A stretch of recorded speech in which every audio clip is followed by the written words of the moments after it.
yamaze kumenya ko iri banga ry'inzozi ari ahantu Imana igica iri mu iburira ubwoko bwayo.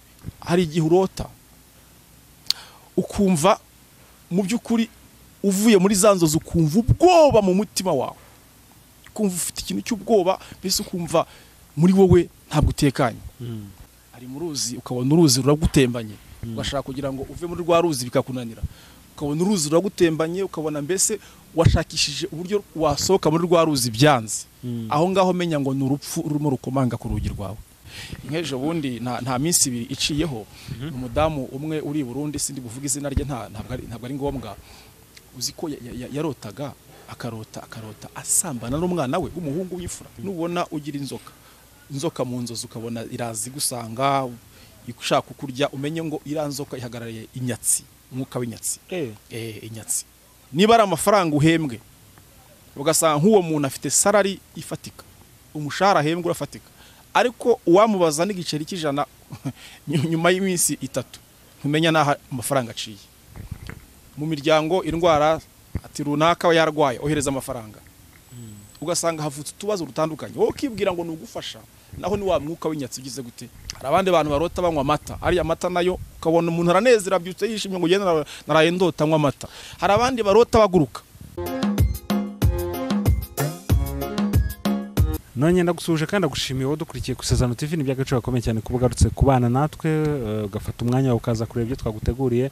No kuri nishimwe kuri twebwe kandi nimwe mu dutera imbaraga zo kugira ngo twongeye kugaruka kuri kamera kugira tubashakire ibiganiro, namwe mubashe gukurikirana abagabo nk'aba ngaba bafite amavuta bari mu mwuka w'Imana. Twongeye kwishimira kubana nawe Prophet. Urakoze cyane Vode. Dushimye Imana natwe kuba tugarutse hano ku Isezerano TV, ahantu hibera amasezerano y'Imana. Amen. Turanezerewe kuba hano natwe uyu munsi wa none. Imana ishimwe cyane. Kandi duhaye ikaze abadukurikiranye bose. Tuzi neza ko bagiye gufashwa kubera Imana. Prophet, amasengesho mayageze he? Turakomeje mu masengesho y'iminsi 118 azasoza ku mpera y'uyu mwaka. Yego, nubwo tuzayasoza. Turakomeje rero. Mwageze he? Murabona imirimo iri gukorekerekamo? Imana imira akora umunsi ku wundi, ariko ikinashimishije cyane nuko abantu bari gukizwa. Yego, abantu bari gukizwa, baduhamagara batubwira yuko bashaka kuzibukira ibyaha, bashaka kwizera umwami Yesu. Ibyo nibyo bintu byo kunezeza cyane. Naho ibindi byo Imana irabikora, indwara irazikiza, ariko ikinejeje cyane nuko abantu bari kwakira umwami Yesu. Yego, kandi numva ari yo misiyo niyo misiyo ya Yesu ubundi, ari nayo namwe abashumba mugomba kugira. Cyane buriya iyo umuntu akishijwe mu ijuru impundu ziravuga. Abakerubi, abaserafi, abamarayika, ibizima bine, usanga mu ijuru impundu ziri kuvuga ku bwa runaka wakishijwe, wakiriye umwami Yesu.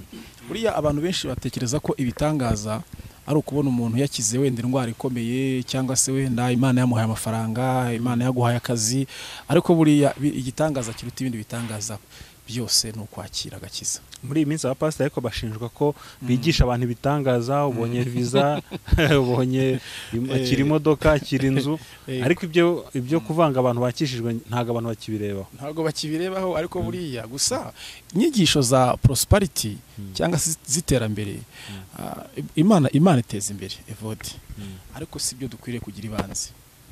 Ntabwo ari byo dukwiriye kugira ibanze. N'ijambo ry'Imana riravuga ngo mubanze mushake ubwami bw'Imana no gukiranuka.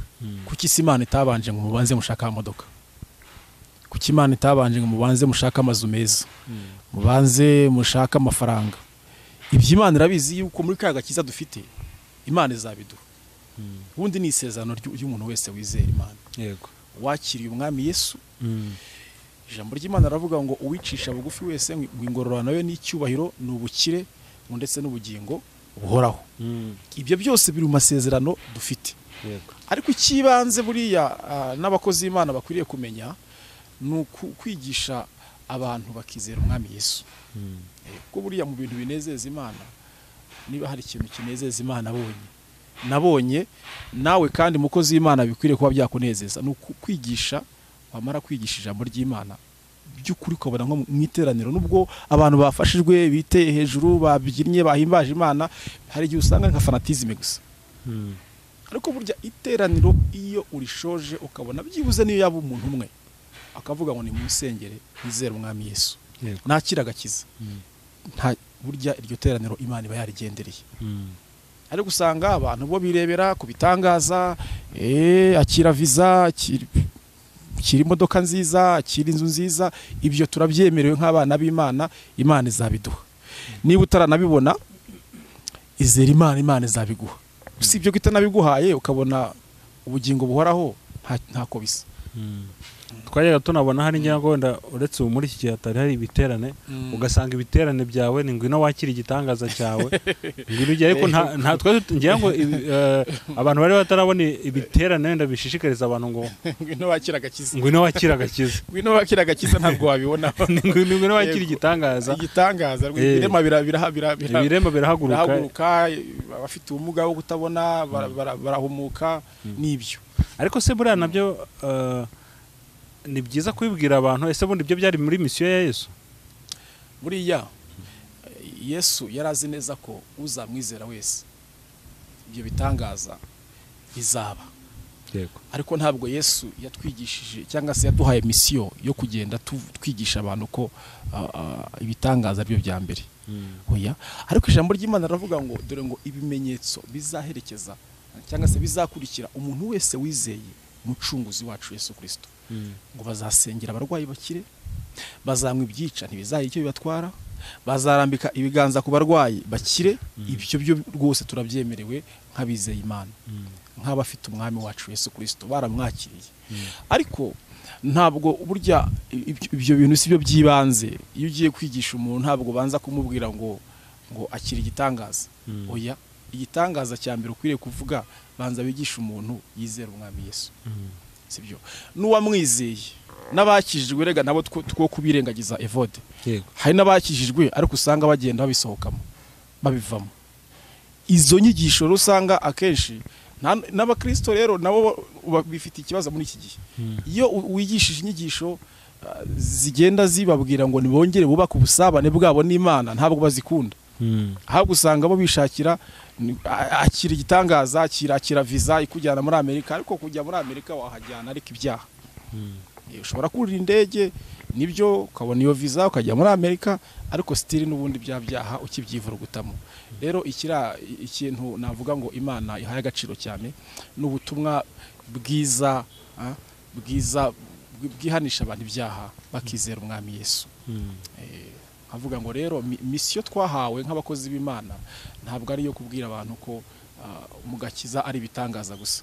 Oya, ahubwo twigisha abantu tubabwire ngo nibizere umwami Yesu, no kugarura abantu kuri Yesu, kugarura abantu kuri Kristo. Yego. Prophet, twatumaze iminsi tutaganira ku nzozi, uyu munsi ndashaka tuvuge ku nzozi. Urakoze cyane. Harya ubundi inzozi buriya inzozi zifite agaciro kangana iki ku muntu utabyibuka tumaze iminsi tutaganira ku nzozi? Inzozi rero Evode, urebye mu mikurire y'abantu ukuntu abantu bagiye bakuriye ahantu hatandukanye, harimo wenda bagiye babiha agaciro, ariko hari abandi batigeze babiha agaciro. Abantu bakumva ko inzozi ari ikintu kiri aho gisanzwe, ariko mu by'ukuri buriya inzozi zifite agaciro gakomeye cyane. Noneho ku mukristo inzozi zifite agaciro gakomeye cyane cyane, kuko impamvu zifite agaciro Evode, inzozi ni bumwe mu buryo Imana ishobora kuba yavuganamo nawe, nanjye, ndetse n'undi runaka udukurikiranya hano ku Isezerano TV. Ibi rwose abantu benshi ntibajya babiha agaciro, ariko kuba maze kubimenya kuva igihe ntangiriye kwigishiriza zino nyigisho zirimo kurotora inzozi no kwigisha abantu guha agaciro inzozi barota, tumaze kubona ko hari umusaruro ufatika biri kugenda bizana mu bantu. Harimo abantu bajyaga banegrija inzozi barose, ugasanga umuntu Imana iraho rimuha message buri munsi zinjiye mu nzozi, biciye mu nzozi, Imana ikamuburira. Harimo abantu Imana igenda iburira mu buryo butandukanye, ariko ibicishije mu nzozi. Rero ugasanga abantu ntibagiye babiha agaciro, bakabinegrija. Rimwe na rimwe ugasanga harimo n'abagiye babigiramo ingaruka runaka bitewe no kunegrija inzozi, cyangwa ibintu bikamugwaho, bikamugwirira, kandi yari yarabibonye mu nzozi ariko ntabyiteho. Izo ngero rwose zirahari nyinshi zitandukanye. Hari n'abantu bagiye banapfa, bagapfa rwose, ariko mu by'ukuri Imana yabanje kumuburira, yamubwiye ngo runaka we wasenze. Ega Evode, ntitwirengagize ko buri hari abantu Satani yiba cyane. Twese tuzapfa, ntawe uzaguma kuri iyi si, tuzapfa. Ariko buriya tunamenye ngo hari abantu Satani yiba, hari abantu Satani asahura agatwara akiba. Nubwo yenda muri rusange abantu bavuga ngo umuntu we ngo umunsi we uba wageze ariko buriya iyo turamutse tubyinjiyemo in deep twasobanurira abantu uburyo hari abantu satani yiba atwara igihe cyabo kitaragera. ubwo nk'urugero rwenda rw'inzozi ushobora kurota umuntu agahita avuga ati satani ahangaha ashaka kunyiba ni nk'izihe? Urugero twagiye tunabisobanuraho ubwo twabwiraga abantu ukabona umuntu ari mu ruzi ukabona uruzi ruragutembanye ugashaka kugira ngo uve muri rwa ruzi bikakunanira, ukabona uruzi ruragutembanye ukabona mbese washakishije uburyo wasohoka muri rwa ruzi byanze, aho ngaho menya ngo ni urupfu rurimo rukomanga ku rugi rwawe. Ngo igihe cyose urose uri mu mazi aba ari urupfu rugusatira. Ikindi cya kabiri ko hari abantu barota bari ku igare ukabona wowe utwaye igare cyangwa se bari guhetseho, ibyo nabyo ni urupfu akenshi usanga rutunguranye ni ukuvuga ngo ni umwuka wo gukenyuka uba urimo ukomanga ku rugi rwawe aho ngaho. Uvuga ngo iyo uramutse urangaye ntusenge, bamwe babandi usanga batabiha agaciro ngo ni bya bindi by'inzozi si bisanzwe, naho nyamara Imana imira kuburira runaka we wasenze wabaye maso ugasenga. Urumva izo ni ingero ebyiri ntanze ku bantu barota bari mu mazi kabona uruzi rumutembana. Undi wa kabiri umuntu ushobora kurota akabona ari ku igare ni uritwaye cyangwa se bari muhetseho. Ibyo ni ingero ebyiri zifatika zerekana ko mu by'ukuri hari umwuka w'urupfu urimo ugusatira urimo ugutera. Ariko tukiranga abantu bamenye ngo umuntu ashobora gusenga bikanavaho. Nicyo nagiye kubaza nti ese izo nzozi birashoboka ko zakurwaho? Cyane rwose. Ndaguha urugero uribuka Ezekiya Evode. Ezekiya yarasenze Imana imukuriraho urupfu. Rwano ni example iri typique rwose, ni example ifatika. Urugero rwa Ezekiya yarasenze kandi umuhanuzi yari yahanuye kandi buri ubuhanuzi Ezekiya yahanuriye bwari bw'ukuri ko agiye gupfa, indwara arwaye atazayikira. Ariko Ezekiya amaze kumenya ko agiye gupfa ngo yerekere ivure arasenga. Amasengesho ya Ezekiya arazamuka agera ku mutima w'Imana. Ageze ku mutima w'Imana, Imana igira gute ikuraho rwa rupfu imwongera imyaka 15. Ibyo rero kuba wenda warota izo nzozi zerekana ko hari urupfu rugusatiriye ntibikuyeho yuko ushobora kuba wasenga Imana kakubohora ikakuraho wa mwuka w'urupfu ikawuhagarika. Birashoboka cyane rwose. Ariko hari n'ibidashobora kuvaho. Yes, hari bidashobora kuvaho. Hari igihe usanga Imana ibirimo ikuburira ikubwira ngo mu by'ukuri igihe cyawe kiragize. Itegure nimba wenda uri mu isabe y'ibyaha, nimba wenda ubusabane gwe n'Imana muri icyo gihe butameze neza. Buri Imana n'umubyeyi Evode. Imana n'umubyeyi biga mu bintu binabaza Imana ukubona umuntu Imana yiremeye mu ishusho yayo tukababaza Imana. Ariko buri Imana yuzuye impuhwe n'urukundo ku buryo Imana ica mu nzira zose zifatika kugira ngo ikuburire. Ishobora gutuma umuhanuzi, ishobora guca mu ijambo ryayo, ishobora kunyura mu gihe uri gusenga ijwi ry'Imana rikavugana nawe, ishobora no gukoresha inzozi arizo turiho. Imana igushakisha, Imana ikavuga ngo runaka reka muburire ibihe arimo ntabwo ari ibihe byiza kandi ndabona igihe cye cyo kuva kuri iyi si cyegereje. Imana reka bicisha mu nzozi mu ndoto ikakuburira kugira ngo muri icyo gihe wongere wubaka ubusabane bwawe n'Imana. Ntabwo rero impfu zose siko zose zivaho, hari zitavaho rwose. Ese igihe cyose umuntu arose agomba guhita yumva ko ari message Imana imuhaye? Oya, na Satani atanga message. Ahubwo abantu bakwibaza ngo iyo message bahawe mu nzozi ikomotse hehe. Ubwo ndagira ngo tuze gusobanura gufasha abantu abasha gusobanukirwa ese yabwirwa n'iki ko iyo message ivuye ku Mana cyangwa ivuye kuri Satani cyangwa se hari ahandi hantu ivuye. Byose uraza kubitubwira ko ngira ngo ubushize twavuze ko inzozi ziri mu bwoko butatu. Yego. N'uburyo n'izo nzozi zivuye kuri Satani hari imbaraga zishobora kukugiraho cyangwa se hari impact zakugiraho. Wari ubisobanuyeho neza. Hari zikomotse kuri Satani. Kuvuga ngo buriya Evode ntabwo Satani akorera mu biti, ntakorera mu bindi, akorera mu bantu. Nkuko Imana nayo ikorera mu bantu bayo yaremye, Imana ikishimira ko yaduha message, na Satani nawe ntabwo akorera mu biti, akorera mu bantu. Buriya niyo mpamvu ujye usanga ukajya kubona ukabona umuntu yaritswemo na Satani. Buriya umuntu wamaze guha icumbi Satani usanga yaramaze kuba igikoresho cya Satani. Ariko noneho ikintu Satani akora ni iki? Yamaze kumenya ko iri banga ry'inzozi ari ahantu Imana igica irimo iburira ubwoko bwayo, irimo ivugana n'ubwoko bwayo. Ingero zirahari nyinshi zifatika. Abantu nibamara guha agaciro ibintu by'inzozi bagiye muri Bibiliya baraza kubibona. Ba Daniyeli bagiye bavugana n'Imana biciye mu nzozi. Muribuka ba Yosefu, uburyo Yosefu Imana yamuhaye picture, ishusho yose y'ubuzima bwe, y'ubuzima bwe bwose biciye mu nzozi. N'abantu benshi bagiye binyura mu nzozi, Imana ivugana nabo. Ariko noneho tugeze ku rundi ruhande tubona uburyo Satani nawe yagiye agira uburyo agenda asura abantu mu ndoto cyangwa se mu nzozi. Noneho rero ahantu hari ikibazo nahangaha ni ukumenya ngo izi nzozi nagize zirakomoka ku Mana. Iyi message ni message ivuye ku Mana cyangwa se ni message ivuye kuri Satani? Ariho hantu warumbajije kugira dusobanurira abantu. Iyo ndimo nsobanura kuri ibi bintu mu ijambo rigufiya kandi navuga ngo rishobora korohera buri muntu wese, ntinjiyemo cyane. Inzozi zikomotse kuri Satani abantu badukurikiranye babyumve neza. Hari igihe urota ukumva mu by'ukuri uvuye muri za nzozi ukumva ubwoba mu mutima wawe, ukumva ufite ikintu cy'ubwoba, mbese ukumva muri wowe ntabwo utekanye. Mwene ziriya nzozi mu magambo magufiya uzajya umenya ngo ni inzozi zikomotse kuri Satani, kubera ko inzozi zikomotse ku Mana unazivamo wumva udashaka kuzivamo. Uzivamo rwose wumva kumvura n'ababaye ukavuga uti hari ahantu maviriye iki, biriya bintu narindimo kuki bivuyemo. Message y'Imana ntabwo ari message iza itraumatiza abantu, ariko Satani we yakurotesheje aza gutraumatiza, aza gutera ubwoba. Hariho abantu usanga barota barimo bari ibinyamaswa birukankana, abandi birukankanwa mu mashyamba, abandi baterwa amabuye, abandi bari mu mazi abatembana nkuko nabivuze. Mbese ukabona ni inzozi zirimwo abandi baribwa n'ibiyoka, byumva basambana n'imbwa, basambana n'ibindi binyamaswa bitandukanye. Ibi byose ni inzozi nagiye nsobanuraho, kandi ugasanga mu by'ukuri abantu benshi mu byiciro bitandukanye bagiye bisanga aho hantu. Iyi nzozi ni ikintu gikomeye cyane Evode. Nk'ejo bundi nta minsi ibiri iciyeho, umudamu umwe uri i Burundi, sindi buvuga izina rye, ntabwo ari ngombwa, uzi ko yarotaga akarota asambana n'umwana we w'umuhungu w'imfura. Ibaze umwana we w'umuhungu w'imfura akarota basambana. Yarabimaranye imyaka 3.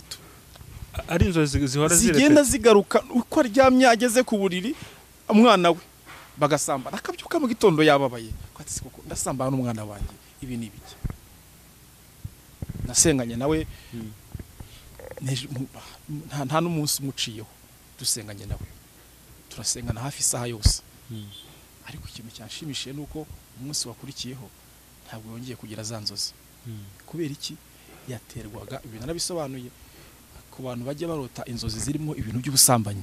Hari igihe abantu bashobora kurota akarota asambana n'umuntu w'umuvandimwe we, ukabona wenda urimo urasambana mushiki wawe, ukibaza se ndasambana mushiki wanjye gute? Ibi bintu koko ni biki? Ibintu by'inzozi ni ibintu bigenda bivangavanga abantu. Iyo batabisobanukiwe cyangwa se ngo bicare bemere kwiga, bemere kubisobanurirwa,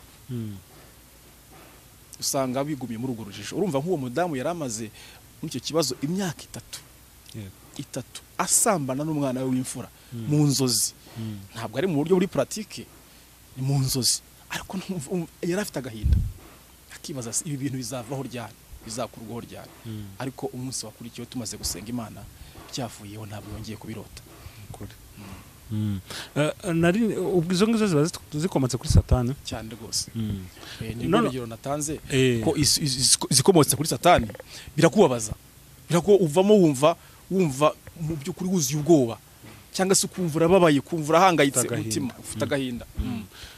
nari nabaje noneho ngo izo nzozi zikomotse kuri Satani zishobora kukugiraho, hari ubushobozi zigufiteho cyane rwose, zikugiraho ubushobozi buremereye cyane, bukomeye cyane ku bantu bajya barangara ugasanga ntibafashe umwanya ngo basenge. Ubu ni inzozi, wenda tukira hanga, inzozi zikomotse kuri Satani iyo uzigira cyangwa se iyo zikugeraho, iyo zikufiteho umwanya muremure, ikintu kiba gisabwa kugira ngo izo ndoto cyangwa se izo nzozi zikurweho nuko abantu bafata umwanya wo gusenga.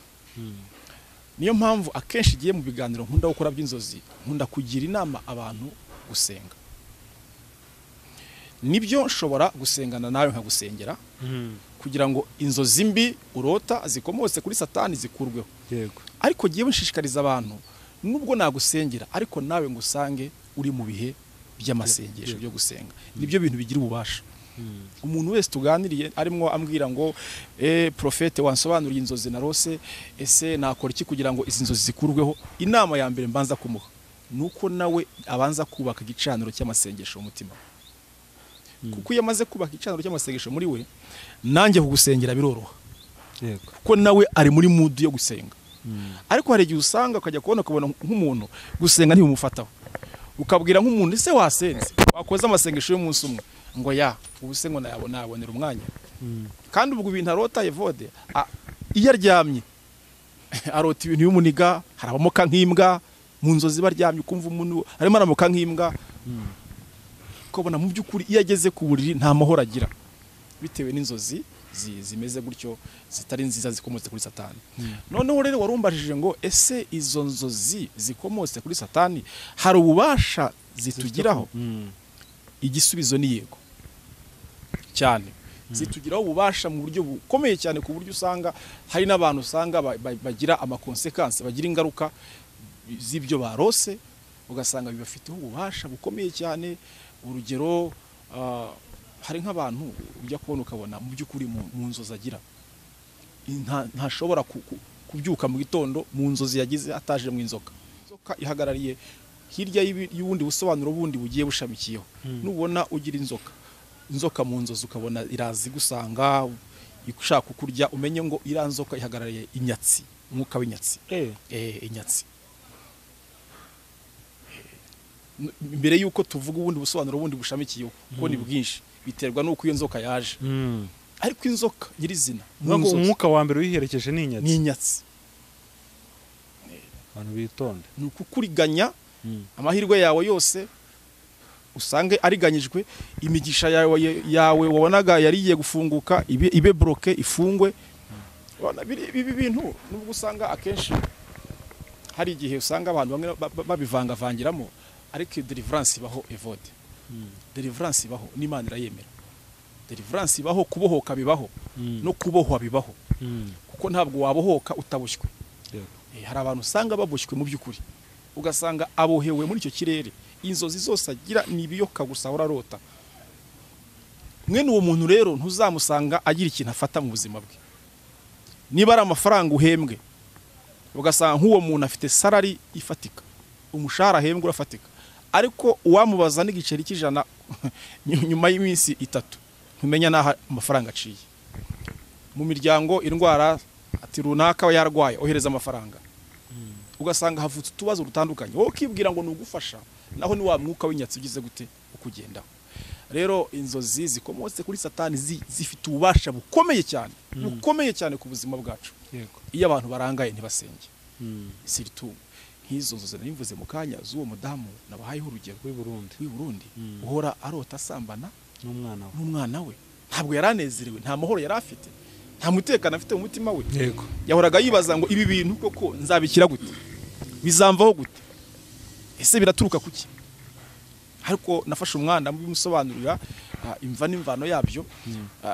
Icyabiteraga ni igini ryazaga rikaza mu ishusho y'umwana we wifura. None rikaza rikamusambanya, ryamara kumusambanya noneho ryo rikamwereka yuko yasambanye n'umwana we. Hari uburyo rero umuntu asenga yirukana iramyuka y'amagini. Afashe umwana amutoza uburyo yasengamo yitwikiriza amaraso ya Yesu, agiye kuryama arabikora, arabyubahiriza, nanjye nohereza isengesho arabohoka. So rero urumva ko iyo arangara ntavuge ngo ariko se ubundi izi nzozi ngira ni iki kintu nakora kugira ngo zikurweho.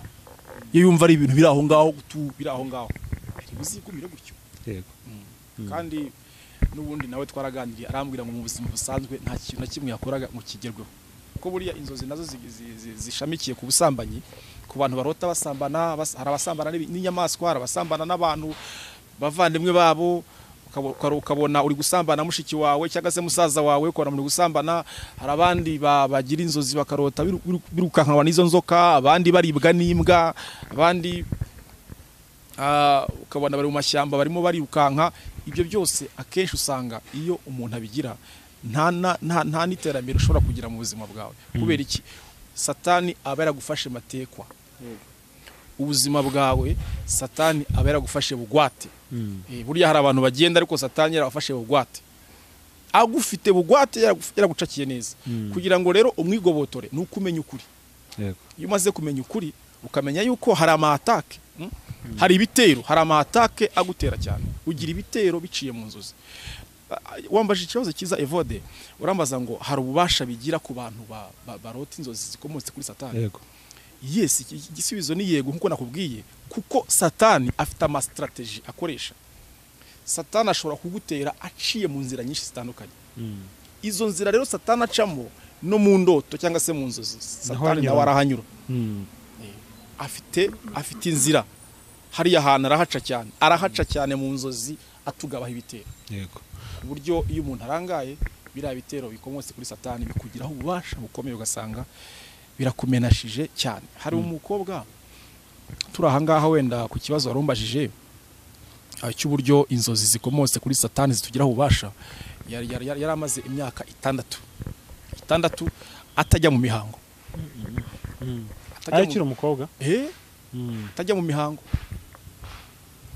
Noneho arampamagara ati se nanjye mwamfasha gusenga. Twagusengera ariko si gukiza ni Yesu gukiza. Ariko se ubundi bimeze bite ibintu inzozi urota zimeze gute? Uguze ikintu yarotaga ni ukuvuga ngo uwe mu nzozi abantu bihangana bivuga ko yabimbwiye.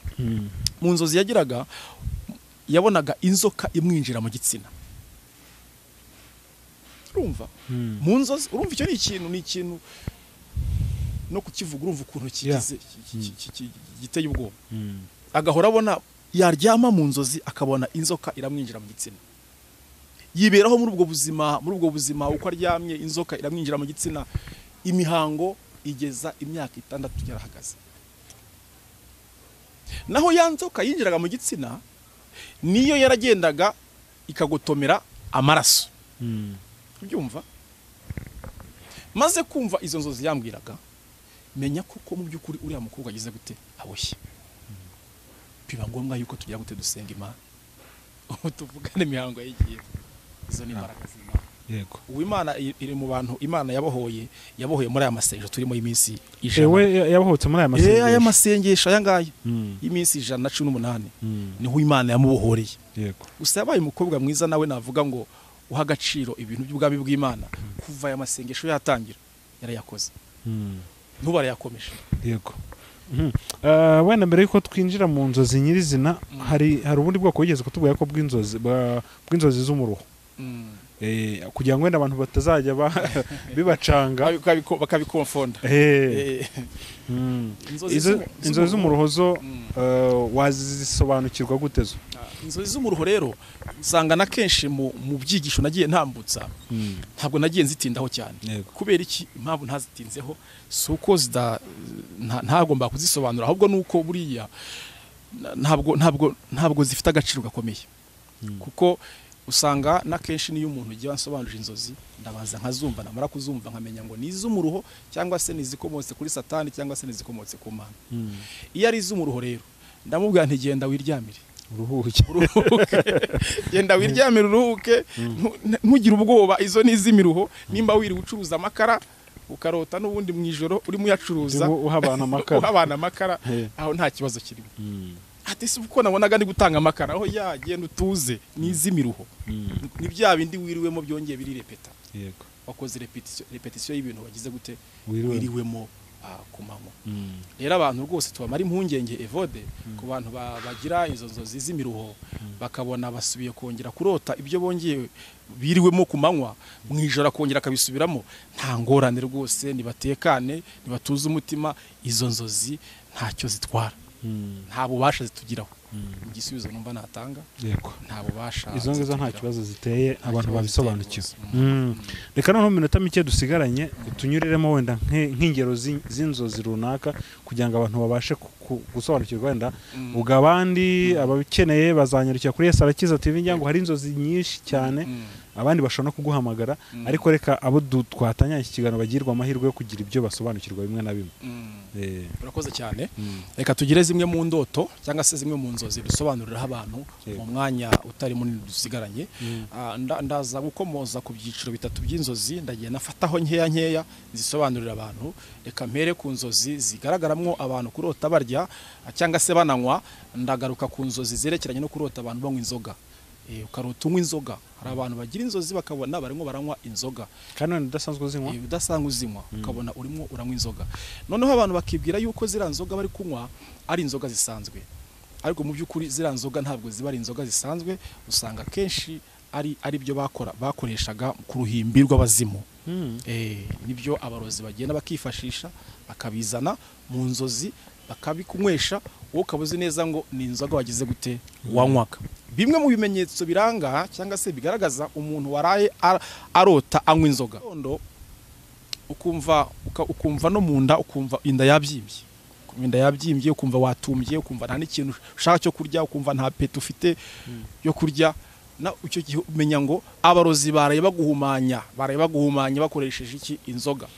Wewe wabonaga ari inzoga zisanzwe uri kunywa, ariko mu by'ukuri wagotomeye inzoga bakoreshaga ku ruhimbi rw'abazimu, barimo baterekerera abazimu. Ibyo rero iyo ubirota gutyo bitugiraho n'ububasha bukomeye cyane. Usanga kenshi amahirwe yacu apfa, inzira zose zacu z'imigisha. Niba wenda warimo witegura kubona akazi ahantu runaka, ku bantu barota izo nzozi barimo banywa inzoga, kubera iki biriya bintu zira nzoga baterekereshaga abazimu, usanga kenshi iyo abarozi bazikoresheje bakakunywesha zira nzoga ziragenda zikica amahirwe yawe.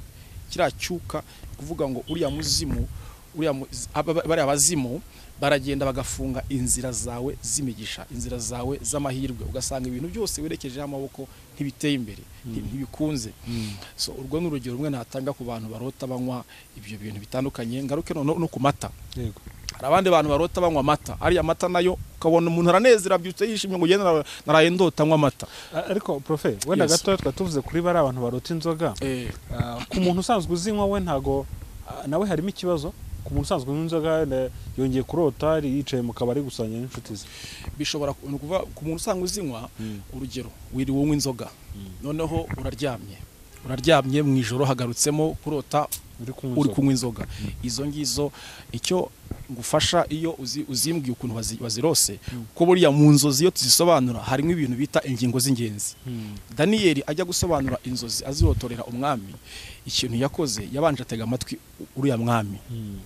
Inzozi yari yagize azitega amatwi zose arazumva, amaze kuzumva akuramo icyo bita ingingo z'ingenzi, abariza aheraho asobanura, arotorera umwami inzozi yari yagize. Rero icyo kibazo warumbajije, ikintu nkora ni iki, ni ukuvuga ngo uriya muntu usanzwe ari umusinzi, asangwa ari umusinzi, asangwa anywa inzoga, mu ijoro yaryama kongera akabona ari kunywa inzoga. Izo ni iz'imiruho. Ariko ku muntu utanywa inzoga akarota ari kunywa zara nzoga, aho ni hahandi namaze gusobanura mu kanya harimo ikibazo. Unywa inzoga ariko mu ijoro urimo uranywa inzoga. Icyo gihe Imana irimo kwereka ko harimo ikibazo hariyo. Twari tugeze ku mata. Ku mata, yes, abantu barota banywa amata, akenshi abantu bibwira yuko kunywa amata mu nzozi ari ibintu byiza bishimishije, ariko ntabwo ari byiza. Ntabwo ari byiza mu by'ukuri. Hari umwe arambwira ati mu by'ukuri ati kurota ninywera amata buri Imana birimo ifata neza. Imana biri kumfata neza.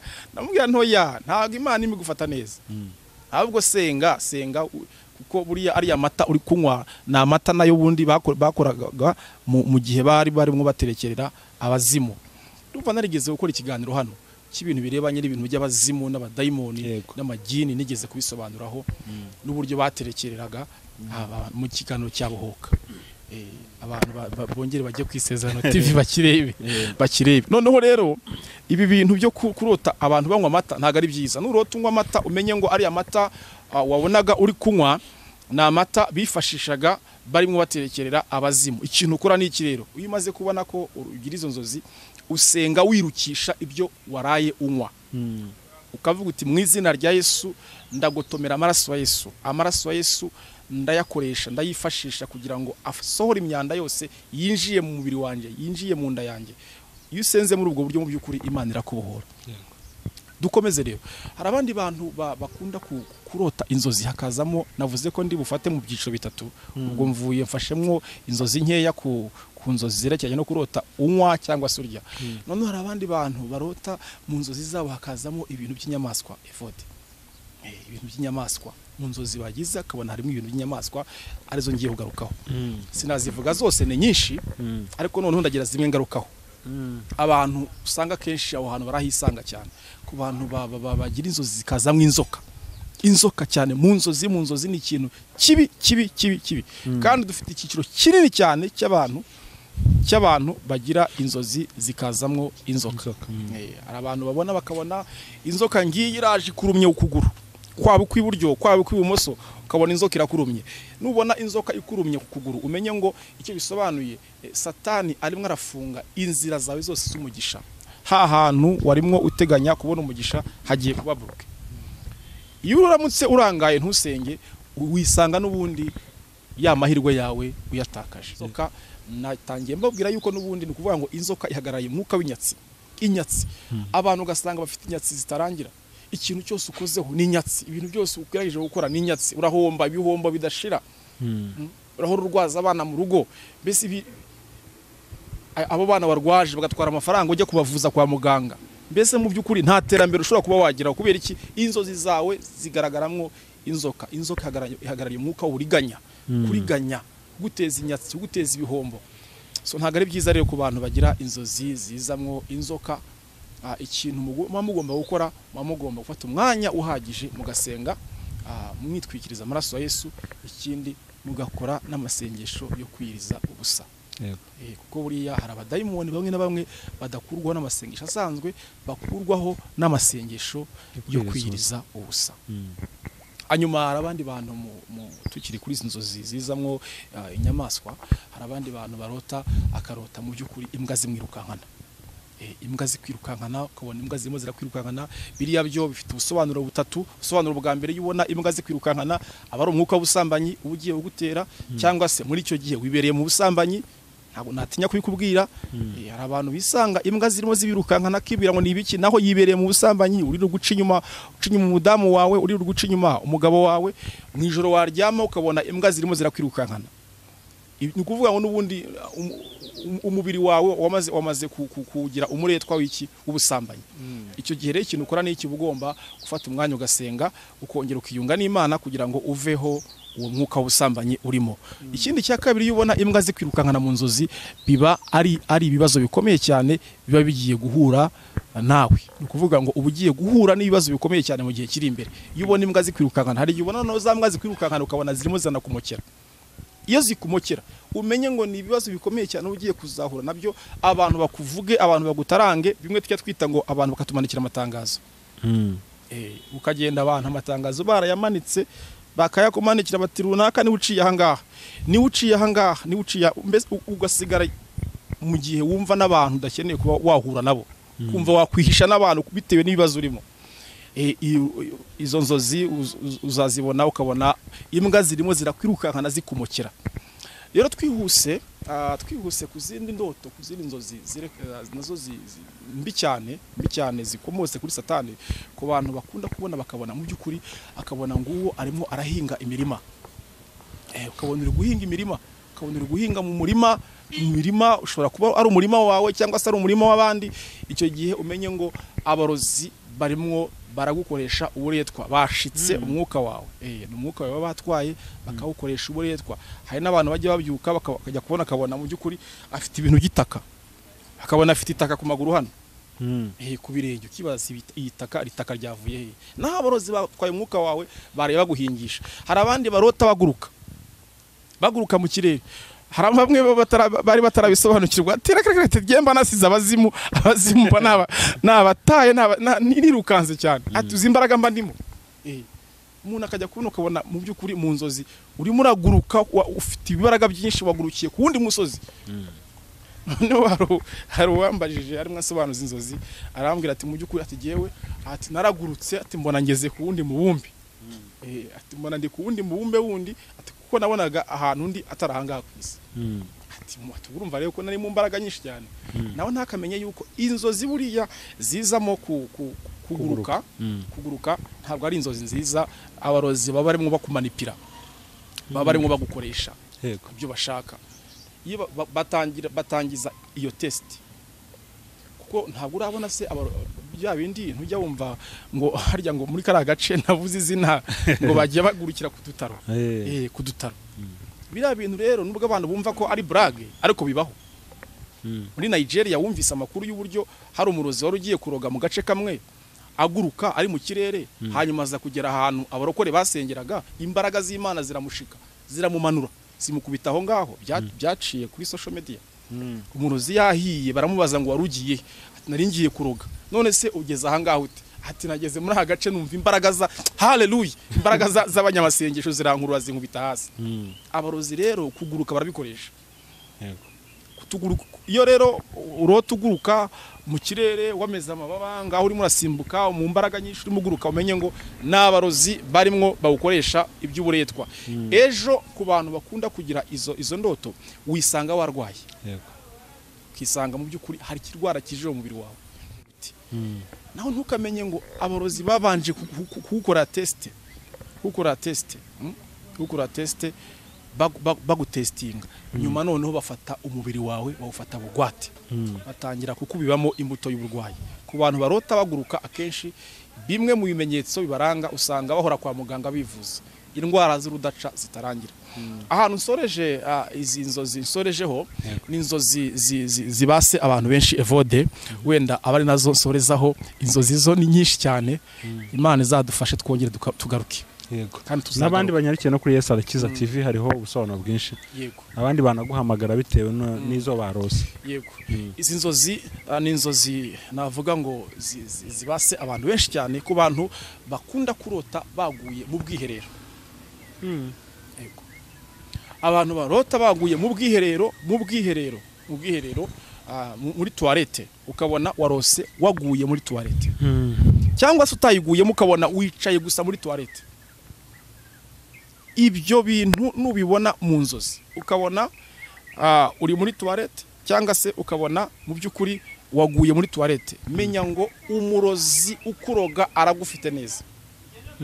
Aragufite, yagufashe bugwate, uramutse urangaye hakurikiraho urupfu rwihuse. Noneho rero tukiri kuri izo nzozi hari ababona bakabona mu by'ukuri ukabona nka diplome yawe mu nzozi, ukabona diplome yawe yaguye muri toilette. Icyo gihe umenye ngo hari umurozi wakuroze aravuga ngo diplome yawe wabonye amashuri wize ntazigere akugirira agaciro, akugirira umumaro. Hari n'abandi babona evode akabona nk'umwambaro w'imbere, umwambaro w'imbere akabona waguye muri toilette. Cyangwa se ukabona n'imyambaro yawe imyenda, ukabona iyo myenda iriho imyanda yo muri toilette. Icyo gihe ikintu bisobanuye babyerekana yuko hari icyangiro kiri ku mazina yawe. Abarozi baguteje icyangiro kugira ngo ibintu byose ukoze bidacamo.